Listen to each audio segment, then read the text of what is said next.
Greetings and welcome to my kitchen. It's Monday. Monday's bread bacon day.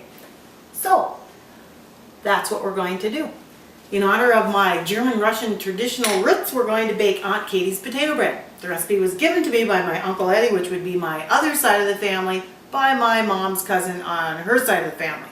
Have I got you confused yet? Yeah, it's pretty confusing. However, baking bread is not that confusing. We're working on a cookbook project, and we're collecting the food ways of the Germans from Russia. They were sustainable farmers, lived at home, very rarely went to town. When they did, it was a big deal, and they bought only the things that they absolutely couldn't produce themselves. We'd like to know how they did that. So if you know anybody who's interested in being interviewed for our project from Emmons, Logan, or McIntosh County, please let us know. In the meantime, you should give this bread recipe a try. I have the original bread recipe on a note that was written from my mom's cousin, which would be my Uncle Eddie's Aunt Katie. I'm not sure how that works, but it was written to my Aunt Alice. It's a potato bread recipe. It makes a lot of bread dough, but it's a lot of fun too. I have assembled my ingredients. Right now we're cooking a couple of locally grown Cogsdale, North Dakota Golden Gem potatoes in a quart of water. We've got 4 cups of flour measured out here, a half a cup of sugar here. We have our wonderful yeast in a jar and this great wooden spoon that somebody specially made me, Paul Schuster, for measuring yeast. I always have this thing about using metal with yeast. Therefore, I always use my Grandma Meidinger's ceramic or crockery bowls to mix my bread dough. Now, this one I would normally have warmed up with some water, and that would have given my bread and yeast a little bit of a boost. But since we're using a potato bread recipe and we're actually boiling our potatoes into nothing but runny mashed potato water, that will warm up the bowl. It will also cool that off enough to add the yeast to it. So we begin with our 2 potatoes cut up very finely in a quart of water. Now this bread, when you're making bread dough, this recipe is not definitive about how many cups of flour you actually use, except in the beginning you have to kind of feel your way through it. And after years of making bread, you will actually learn when your bread dough is elastic enough or sticky enough for its final destination. Now since we're making bread, we're going to make a big wad of dough that's going to fight back, and that's why Germans have such really nice biceps, because they're always fighting with their bread dough. So let's begin by checking our potatoes. Oh yes, they have nothing, almost disappeared. Now I probably shouldn't have done this, but I didn't peel my potatoes, mostly because I'm lazy and I heard there's good nutrients in those potato peelings. So what we're going to do, since we don't have a sieve like you'd use for making lefse, like a potato, I forget what they're called. We're going to use our strainer instead. And so we're going to whoop that down, set it in there, and I'm going to press the potatoes through that, and then that might take out some of those extra potato peelings. But if not, that's okay. They aren't going to hurt anybody. It might actually add to the whole thing. Now, the secret to the final stages of adding the flour will depend largely on how much of your water boiled away. Amongst other things, the humidity, things like that, they all affect how much flour you add to a recipe. But like I said, if you do it often enough, you're going to be able to feel your way through it. Easy enough. So let's see, what can we do? We're going to use, like I said, I hate using metal spoons or metal anything when I'm making doughs that rise. And so we're going to press these potatoes through that strainer, and they're going to come out, like I said before, kind of the consistency of very runny mashed potatoes. And as you can see, what we have left in here are those doggone peelings, which, you know, sometimes people don't like to eat all that extra stuff like we do. We never wasted anything in our house. We cooked or ate everything that could possibly be cooked or eaten. I'm going to shake off those potatoes on the end. You want the kind of stick-to-itiveness that comes from the potato water. And it's beautiful color because of those golden potatoes. I don't know if you can see that. Maybe you can, maybe you can't, but trust me when I tell you that it's beautiful. Okay, so Now this is going to warm this bowl up, and at the same time this water is going to cool down quite quickly. Now it's not cool enough yet for me to be sticking my fingers in it. Oh, I was tempted. I think that yeast proofs best at about 105 degrees. I might have to check that out. But kind of like lukewarm water, but a little hotter than that. If your water's too hot, like if we were to introduce the yeast to this right now, we'd probably kill it off. Yeast is a living organism, and you must treat it kindly. In fact, Aunt Katie's got a little note here that says, "Oops, I made my recipe dirty." Oh, she does recommend the best flour is Dakota made. You must make the dough quite firm, though not hard, and keep it warm. And she says, PPS, somebody said bread dough is like a baby. Keep it warm and you'll have great results. So we're using Dakota made flour. We're using locally grown potatoes. Other than that, I'm sorry we had to get solid shortening from wherever Crisco comes from. All right, so we have strained our potatoes through a sieve. We have a nice hot golden liquid here, and we're going to add some water, another quart of water. So we had 1 quart of water when we started with. We'll always use this kind of measuring cup for liquids, this kind of measuring cup for flour and other stuff. You already probably knew that though. Okay, I'm sorry I didn't run the water sooner. I'm not going to put totally cold water in. I'm going to kind of put lukewarm water in, and we'll just have to wait perhaps till we can introduce the yeast to the water. We do not want to cool it off too much because that's not a good thing. But we don't want it to be too hot. And just like a baby bottle, you can test it with your wrist. I always do it that way. Okay, here we go. We're going to add another quart of water to this. Okay, now this should give you a clue as to the size of this recipe using 2 quarts of water. Doubted myself there for a minute. Okay, I'm going to, perfect. That is absolutely perfect. It is almost a little too cool, but that's better than being too hot. So in this, you want it to add that sugar. Sugar helps the yeast activate.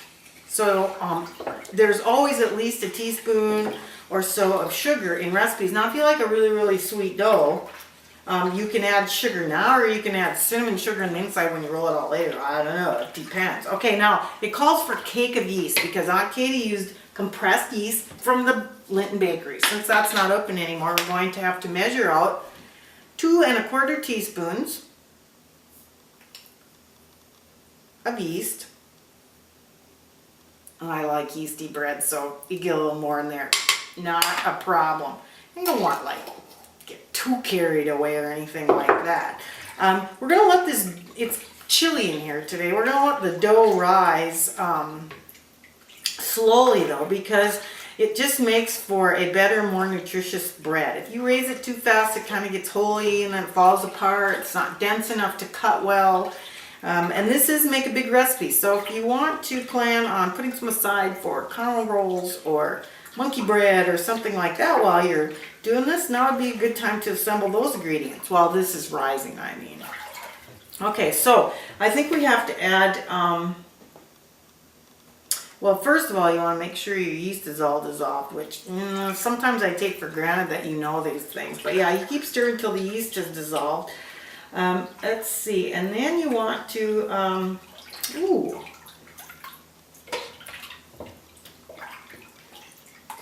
those are potato peelings floating around in there. You probably can't see that. Okay, so we want to put a little bit of, about a teaspoon of salt in there, and then we want them to beat in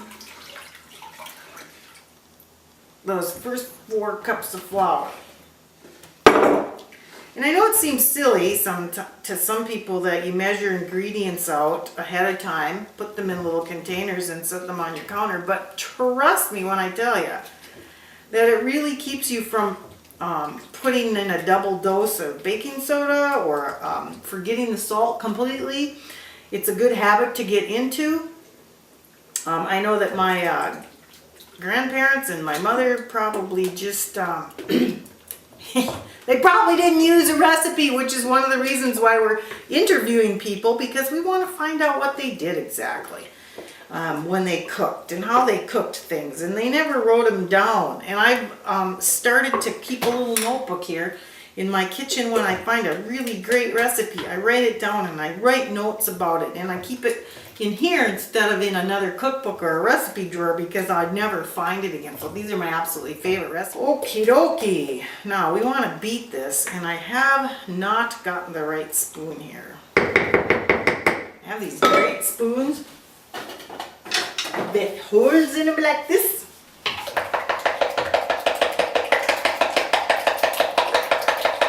We just want to get that flour incorporated into the water, and I still have a couple lumps. We'll get them beat out of there eventually. But we're going to have to mix this up, and then we're going to have to go time-lapse photography again, because we have to let it proof for about 15 minutes. And you'll want to, it's still nice and warm.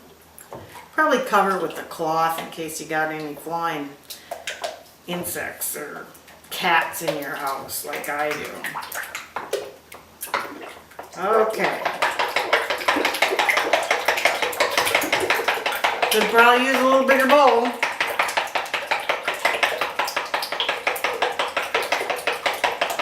Alright, I'll see you in about 15 minutes. Alrighty then, we're back. It's been about 15 minutes, and I'm sure you had lots of fun. I know I did. This has thickened up a little bit and gotten a little, kind of foamy looking. And I got myself doing some dishes, so that's going to make this even more fun. But now, all we have to do, since we have all the ingredients in there, is add flour, a couple tablespoons of solid shortening, and then we're going to really start mixing that baby up. We're going to actually use our little yeast spoon. It's still warm enough in the dough that shortening should actually dissolve quite nicely.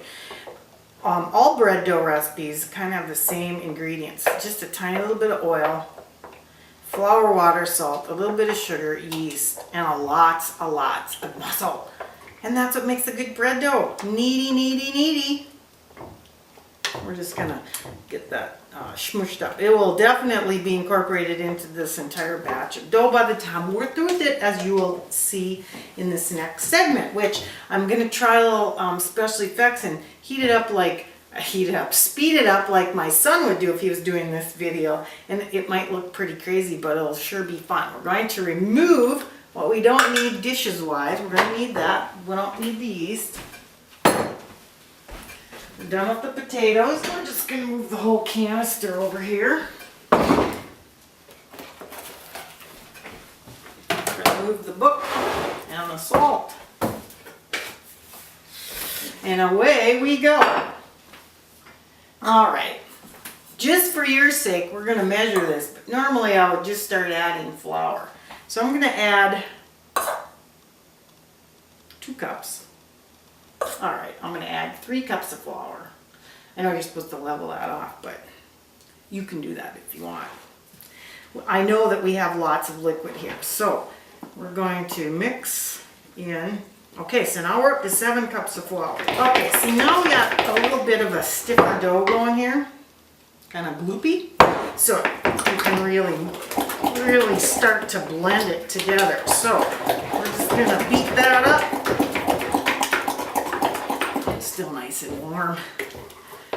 And since it's cold in here, it's another reason I decided to do this. I can most definitely warm myself up. Okay, I'm going to quit talking now so we can do this fast motion here. Oh, 8, 9, 10. After 10 cups now, you want to be careful how much you add, because you do not want to add too much flour. You can always add flour to a dough. You cannot take it away. And adding water at this point, not good. My dough's starting to spring a little bit. I don't know any other way to explain that.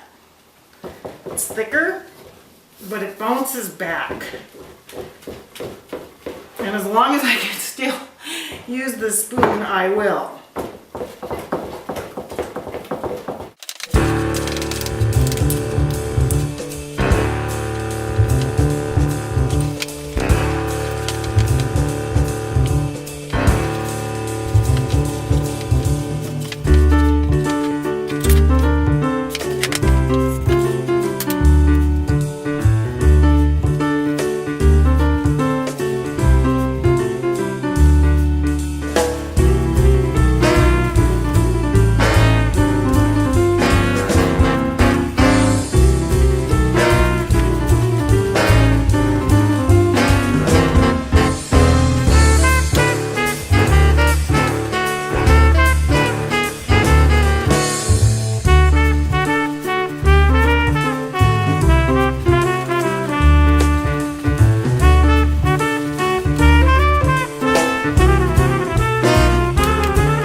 might be a little bit sticky,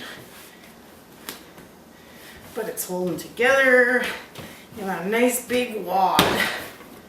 And it'll get more beautiful as it rises. Don't want to get too stiff. So, you want to grab your bowl back.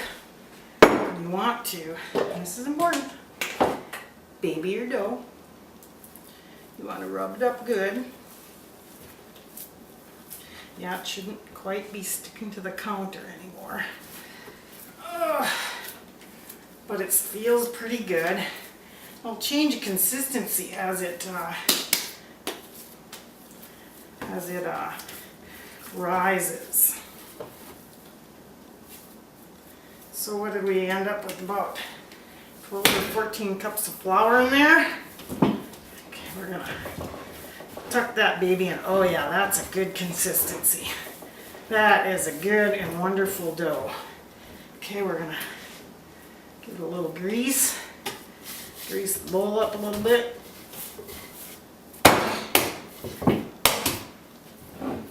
Beautiful! Beautiful! Oh, it weighs a lot, but it could be the bowl. Alrighty then, we're going to set it draft free. Do I have a little mess on that bowl? Gotta clean that off. It's in a nice draft free place. If you absolutely want to hurry along, which I don't recommend, you can put it in the oven with the pilot light on, or the little oven light. That would create enough heat for it to rise. Like I said before, there's something about letting it rise slowly that's good for it. So, when the bread is done and ready to punch, I'll be back. Welcome back. It's been about an hour, but like I said, it was cool in here. And now we're going to peek at our dough. The first rising. Ooh, isn't that lovely? It's nice and smooth and soft. Kind of bounces back when you press your finger in. So we're going to do our first. Ooh, yeah. Oh, it's perfect. The consistency is wonderful. It's actually doubled in size and it's going to stay there. But we're going to turn it around and put it back to rise a second time before we start forming it. Remember, draft free, keep it covered. See you in a bit. We're going to take a look at our dough now, which has risen for the second time. And look at that, it's almost over the top of the bowl. So it's been perfect, perfect, perfect. But we turn the oven on to 385 degrees, because then when it's done, when the loaves are done rising for the third time, then oven will be right ready just at the right time, and you pop them in and pop them out, and it's a good thing. Look at that. Beautiful dough. Okay, so we're going to use bowl scraper and dump her out on the counter. And then, oh yeah, look at that. Magnificent. And we're going to shape our loaves. Well, we're going to work the air out of it. Oh, look at that beautiful blob of dough there. It's kind of talking back a little bit, squeaking at me.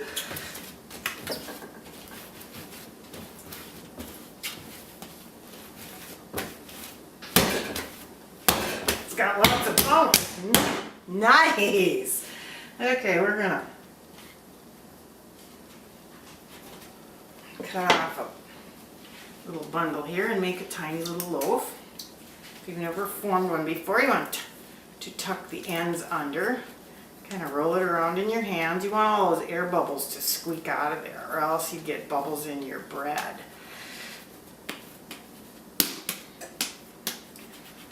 Roll it out nice and about the shape of the pan. Grease those pans well, or you'll never get out of there. We're just going to set that over there till it rises. And we're going to make that next loaf a little bit bigger. And we're going to shape that baby up. I love that squeaking sound.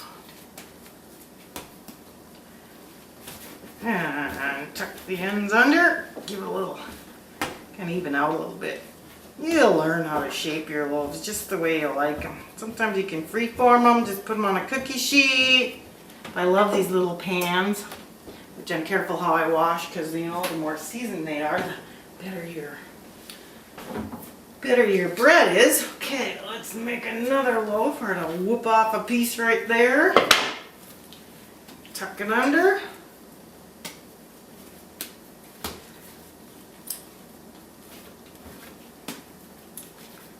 Oh, I see a big...